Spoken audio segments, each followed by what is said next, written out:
was जिल्ले इलाही, shadow of Allah. Mr. Modi is जिल्ले जमहूरियत, representative of people. तो पॉलिटिक्स समझना इसलिए जरूरी है क्योंकि आपका जो रिप्रेजेंटेटिव है, चाहे वो स्टेट में है या नेशन में है, वो आपकी प्रायोरिटी के हिसाब से काम कर रहा है या नहीं।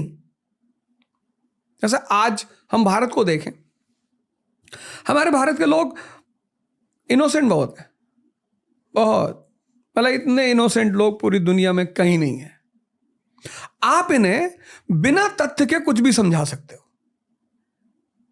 ये देश एविडेंशियल नहीं है, जैसे ब्रिटेन का आदमी आपसे एविडेंस मांगेगा।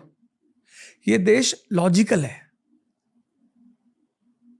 बस आप लॉजिकली किसी चीज को प्रूव कर ले आओ। अगर इस देश को महान बनना है तो इस देश के लोगों को पॉलिटिक्स पढ़नी ही पड़ेगी, उसे समझना ही पड़ेगा कि मेंबर ऑफ पार्लियामेंट का काम क्या है। उसका सिर्फ पैर नहीं छूना है।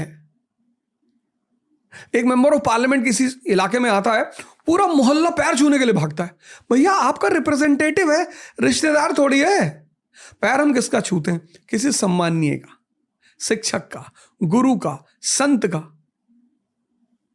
भाई अभी तुम्हारे ऑफिस में डीजीपी साहब आ गए, आप जाओगे पैर छूने, आप उन्हें प्रणाम करोगे, सर नमस्कार या जय हिंद सर।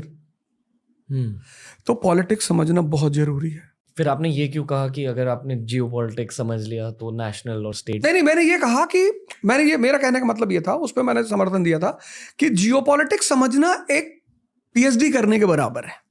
ओके। जियो पॉलिटिक्स वो आदमी समझ सकता है जिसकी ज्योग्राफी बहुत अच्छी हो। सिर्फ हिस्ट्री पढ़ने वाला आदमी जियो पॉलिटिक्स कभी नहीं समझ सकता। भाई इजराइल, 99% लोग दुनिया में ये समझते हैं कि इजराइल का जो मसला है वो मुसलमान और यहूदी का मसला है, क्योंकि वो इतनी टेक्निकल जगह है ज्योग्राफिकली। 99% आप किसी से पूछो, हिंदू से पूछो, सिख से पूछो, किसी से, कि यार ये इजराइल, अरे बोले भैया यहूदी जो है जबरदस्ती मुसलमानों की इलाका कब्जा किए होंगे। किसी को नहीं पता कि ये मसला जितना इतिहास पुराना है उतना ही पुराना ये मसला है। कभी वहां रोमन एम्पायर का दबदबा था, क्योंकि जिसका भी वहां कब्जा होगा वो पश्चिम और पूरब के ट्रेड पे कब्जा करेगा।